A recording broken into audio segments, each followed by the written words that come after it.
ओहोलिकी करुथिले यात्रा ट्रेन रु खसी 5 जण यात्रींकर मृत्यु। आसंतु जानिबा एहार सर्विसेस खबर विषय।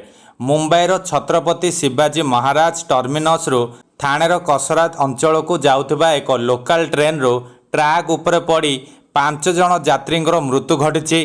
एही दुर्घटना रे एकाधिक यात्री आहत मध्य होइछन्ति। अधिकारी अनुसार अति कम रे 10 रु 12 जण यात्री ट्रेन रु खसी पड़िथिबा जणा पड़िछि। भारतीय रेलबाई अनुसार ट्रेन भितर अत्यधिक भिड़ जोगु लोक माने एक डब्बारू खसी पड़िथिले। भिड़ जोगु यात्री माने द्वार रे झुली यात्रा करुथिले। रेलबाई अधिकारी माने घटनास्थल रे पहुंची आहत मानंकु निकटस्थ हॉस्पिटल को नैछन्ति। घटनार तदंत चलीछि। सकाळ प्राय 10टा समय रे एही दुर्घटना घटिथिबा जणा पड़िछि।